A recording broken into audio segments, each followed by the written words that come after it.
To our YouTube channel make the life bright. Students, आज का हमारा टॉपिक है एक्सरसाइज 10C से रिलेटेड, जिसके अंतर्गत क्वेश्चन नंबर 11 एंड 12 देखेंगे। क्वेश्चन नंबर 11 साइड में मेंशन किया गया है और उसका फिगर भी वहां पर दिया गया है। क्वेश्चन नंबर 11 में यह कहा जा रहा है कि एबीसी एक ट्राइंगल है जिसमें तीन उसके मिड पॉइंट है, तीनों साइड के वो मिड पॉइंट है DEF, और हमें प्रूफ क्या करना है, तो हमें ये प्रूफ करना है कि angle EDF is equal to angle A, DEF is equal to angle B and DFE is equal to angle C. तो चलिए देखते हैं इसे कैसे प्रूफ किया जा सकता है। इन तीनों को प्रूफ करने के लिए हम लोग क्या करेंगे कि मिड पॉइंट थ्योरम का यूज करने वाले हैं। दूसरा कि तीनों एक सिमिलर क्वेश्चन से रिलेटेड हैं, तो किसी एक को प्रूफ करेंगे और उसमें मेंशन कर देंगे similarly these two are also equal. Okay, तो चलिए देखते हैं क्या करना है। अगर हम बात करें ट्राइंगल एबीसी में, तो इन ट्राइंगल एबीसी, अगर एबीसी की बात करें तो F and E R mid point. क्या है? मिड पॉइंट है। किसका? मिड पॉइंट ऑफ साइड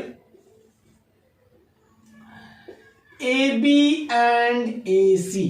ठीक है, तो AB एंड AC साइड का क्या है? मिड पॉइंट है। अगर मिड पॉइंट है तो जाहिर सी बात है मिड पॉइंट को ज्वाइन करने वाला जो लाइन सेगमेंट होता है वो तीसरे के पैरेलल होता है एंड हाफ होता है। ये कैसे? तो मिड पॉइंट थ्योरम से। अगर आप लोगों को मिड पॉइंट थ्योरम में दिक्कत है तो आप प्लेलिस्ट में जाकर के देख सकते हैं।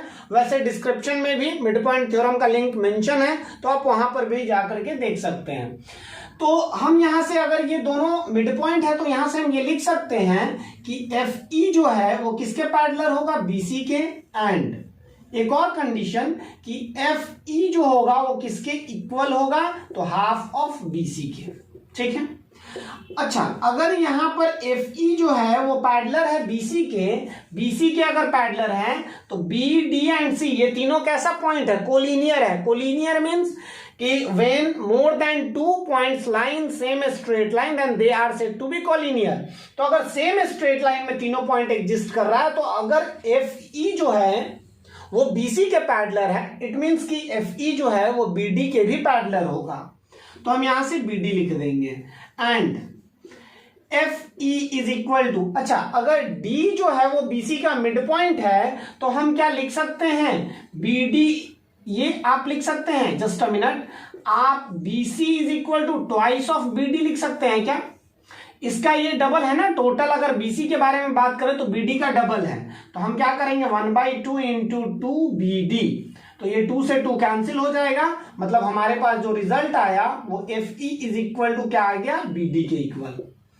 अगर किसी क्वाड्रिलेटरल में कोई भी एक पेयर ऑफ साइड इक्वल भी हो और पैरेलल भी हो, मतलब कि वो क्या है? पैरेललोग्राम है, तो हम यहां से लिख सकते हैं कि इन क्वाड्रिलेटरल BDEF, इसमें क्या है? FE जो है वो पैरेलल है BD के एंड सेकेंड कंडीशन क्या है? FE जो है वो इक्वल है BD के। मतलब कि देयरफॉर हम ये लिख सकते हैं कि BDEF क्या है? Is a parallelogram. और अगर ये पैरेललोग्राम है तो आप ये पढ़ चुके हैं कि in a parallelogram opposite angles are equal. Opposite angle क्या होता है? इक्वल होता है। मतलब कि हम यहां से लिख सकते हैं कि एंगल DEF क्या होगा? किसके इक्वल होगा? एंगल B के इक्वल होगा। ठीक है, आई थिंक आपको ये क्लियर हो गया होगा कि ये एंगल इसके इक्वल होगा because these two are opposite angle of parallelogram BDEF। Okay, I think ये क्लियर हो गया। अब देखिए, तो इसी तरीके से सिमिलरली हम ये लिख सकते हैं कि DCEF एंड DCEF एक पैरेललोग्राम बनेगा और दूसरा क्या? तो DEFA भी पैरेललोग्राम बनेगा, इज ऑल्सो पैरेललोग्राम। और अगर पैरेललोग्राम ये दोनों बन रहा है तो हमारा पहला क्या हो जाएगा? अगर ये पैरेललोग्राम है मतलब कि DFE जो होगा वो एंगल C के इक्वल हो जाएगा, और इससे हम ये लिखेंगे एंड एंगल EDF जो होगा वो एंगल A के इक्वल हो जाएगा। आई थिंक आपको ये समझ आ गया होगा। मैं एक बार फिर से रिपीट कर दे रहा हूं। देखिए, ट्राइंगल ABC में ये दिया गया है कि एफ और ई जो है वो मिड पॉइंट है।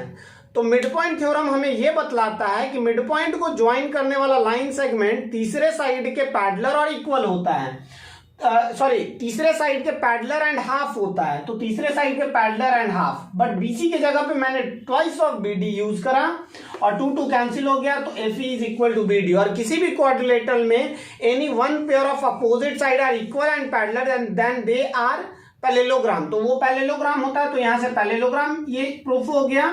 तो opposite sides and opposite angle both are equal, तो हमें अपोजिट एंगल का यूज करना था, तो उसका यूज करके ये शो कर दिए। ओके, एंड फिर सिमिलरली का यूज किए हैं।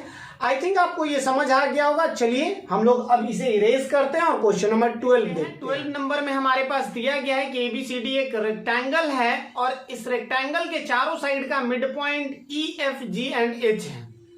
ई एफ जी एच को ज्वाइन करने पे एक क्वाड्रिलेटरल फॉर्म कर रहा है। हमें ये प्रूफ करना है कि वो क्वाड्रिलेटरल रोम्बस है। तो चलिए देखते हैं इसे कैसे प्रूफ किया जा सकता है। तो हमारे पास दिया क्या गया है, तो गिवन की अगर बात करें तो गिवन हमारे पास है कि ABCD is a rectangle. Okay, ये हमारे पास क्या है, रेक्टेंगल है in which E F G and H are midpoint of its respective side. Okay, respective side. I think यहां तक आपको समझ आ गया होगा।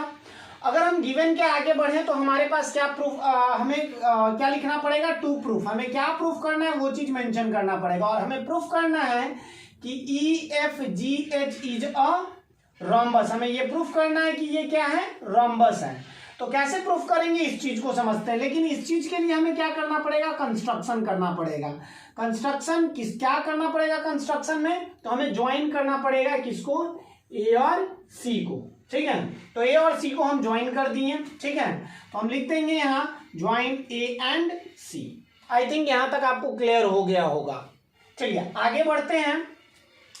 हमें यहाँ पर अब क्या करना है, प्रूफ करना है। तो प्रूफ करना बड़ा इजी सा प्रूफ है। यहाँ पर भी मिड पॉइंट थ्योरम का यूज होगा। सबसे पहले हम लोग लिखेंगे इन ट्राइंगल एबीसी। एबीसी में आप ऑब्जर्व कर पा रहे हैं कि ई एंड एफ क्या है, मिड पॉइंट है।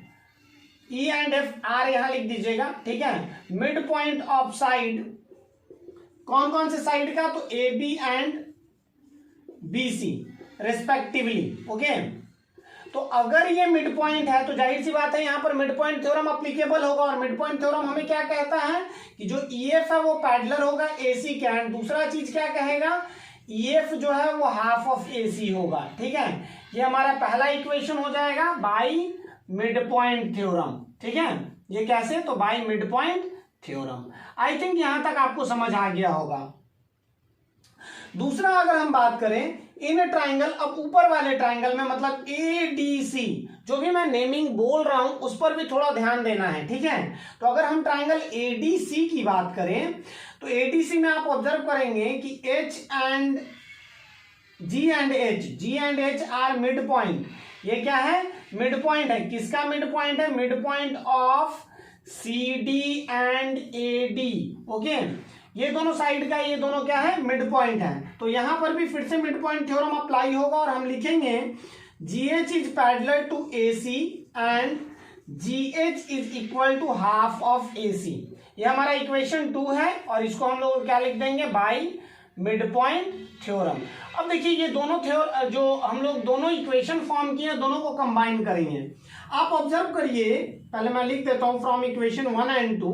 आप ऑब्जर्व करिए कि EF जो है वो AC के पैरेलल है और AC GH के पैरेलल है। मतलब EF जो होगा वो GH के पैरेलल होगा। दूसरा चीज क्या, EF जो है वो हाफ ऑफ AC है एंड GH भी हाफ ऑफ AC है। तो EF जो है वो GH के इक्वल भी हो गया। ठीक है, तो यहां से हम क्या लिख सकते हैं, अगर ऐसा कंडीशन है, मतलब कि ये अगर कोई एक क्वाड्रिलेटरल में अगर ऐसा कंडीशन आ जाए, मतलब कि क्या, EF होगा ना, EF GH is a parallelogram. तो यहां से हमने ये प्रूफ कर दिया कि ये क्या है, पैरेललोग्राम है। अब आगे हम लोग देखते हैं, पैरेललोग्राम तो खैर प्रूफ करना ही पड़ेगा। जैसे अगर हमें रोम्बस प्रूफ करना है तो दो चीज प्रूफ करना पड़ेगा। सबसे पहले तो EFGH को पैरेललोग्राम प्रूफ करना पड़ेगा, दूसरा ये प्रूफ करना पड़ेगा कि ऑल साइड्स आर इक्वल।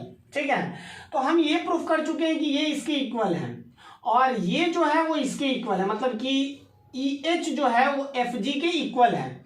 अगर हम ये प्रूफ कर दें कि जो GH है वो EH के इक्वल है, तब हमारा ये रोम्बस प्रूफ हो जाएगा, क्योंकि ऑल साइड्स आर इक्वल आ जाएगा। ठीक है, लेकिन इसके लिए हमें थोड़ा इरेज करना पड़ेगा। ठीक है, या फिर थोड़ा बहुत हम साइड में यहां लिखते हैं। देखिए, तो अगर हम बात करें इन ट्राइंगल AEH, ठीक है, एक ट्राइंगल हमारा AEH हो गया, एंड ट्राइंगल D, एक A के बाद हम क्या लिखें E, तो DGH। ठीक है, वी हैव, क्या हम कर सकते हैं, तो H जो है वो मिड पॉइंट है, मतलब कि AH is equal to DH। AH जो होगा वो DH के इक्वल होगा। अभी कॉन्ग्रुएंट ये दोनों को करने वाले हैं, देखिए ये दोनों को कॉन्ग्रुएंट करने वाले हैं। ठीक है, और अगर कॉन्ग्रुएंट होगा तो ये साइड इसके इक्वल हो जाएगा, मतलब कि रोम्बस हो गया। ठीक है, तो ये H अगर मिड पॉइंट है तो AH is equal to DH होगा। ठीक है, दूसरा चीज क्या हम लिख सकते हैं, AE इज इक्वल टू क्या लिख सकते हैं, AE is equal to DG लिख सकते हैं, बिकॉज AB जो है हमारे पास वो DC के इक्वल होगा, और DC के इक्वल होगा तो उसका हाफ भी तो इक्वल ही होगा ना। ठीक है, तीसरा चीज हमारे पास क्या है, हमारे पास GDH जो होगा वो किसके इक्वल होगा, EAH के इक्वल होगा, और ये किसके इक्वल होगा, 90 डिग्री के इक्वल होगा। ठीक है, मतलब कि यहां से ट्राइंगल AEH जो है वो कॉन्ग्रुएंट हो गया किसके, DGH के। आई थिंक आपको यहां समझ आ रहा होगा, कोई इश्यू नहीं आपको होगा। ठीक है, तो ये चीज अगर आपको समझ आ गया है तो आप क्या आप कर सकते हैं, यहां से आप क्या लिख सकते हैं, यहां से आप ये लिख सकते हैं कि बाई CPCT, और ये कॉन्ग्रुएंसी कंडीशन कौन सा होगा, side angle side congruency condition होगा। ठीक है ना, तो यहां से आप डायरेक्टली CPCT का यूज करके आप लिख सकते हैं कि EH is equal to GH CPCT। तो ये आप ऑब्जर्व करिए कि ये दोनों साइड भी इक्वल हो गया और ये इसके इक्वल भी था, मतलब कि ये चारों का चारों साइड इक्वल हो गया। मतलब कि हम यहां से प्रूफ कर देंगे EFGH इज अ पैरेललोग्राम, और दूसरा चीज हमने ये प्रूफ किया कि ऑल साइड्स आर इक्वल। तो ऑल साइड्स आर इक्वल, तो ये दो चीज अगर प्रूफ हो गया, मतलब क्या हो गया कि EFGH इज अ रोम्बस। मैं एक बार फिर से रिपीट कर दे रहा हूं आपको, मैं ये कर रहा हूं कि ये दोनों को मिड पॉइंट थ्योरम से इसके इक्वल और पैरेलल प्रूफ किया था, तो ये दोनों एक दूसरे के इक्वल और पैरेलल हो गया, मतलब कि ये पैरेललोग्राम हो गया। पैरेललोग्राम प्रूफ करने के बाद ये दोनों ट्राइंगल को मैंने कॉन्ग्रुएंट कर दिया, तो CPCT से ये साइड इसके इक्वल। ठीक है, और अगर ये पैरेललोग्राम था तो ये साइड इसके इक्वल था और ये साइड इसके इक्वल था। ठीक है, और हमने ये CPCT से इसको इसके इक्वल किया, मतलब कि ऑल साइड्स आर इक्वल हो गया। तो रोम्बस होता क्या, rhombus is a parallelogram in which all sides are equal. तो ये हमारा प्रूफ हो गया। आई थिंक आपको ये वीडियो से सीखने को कुछ मिला हो और आपको ये दोनों क्वेश्चंस क्लियर भी हो गया होगा। अगर आपको कोई भी इससे रिलेटेड प्रॉब्लम हो तो आप कमेंट सेक्शन में जाकर के मेंशन करिए, मैं आपको जरूर से जरूर रिप्लाई करूंगा। चलिए अब हम लोग नेक्स्ट वीडियो में मिलते हैं, तब तक के लिए गुड बाय, जय हिंद।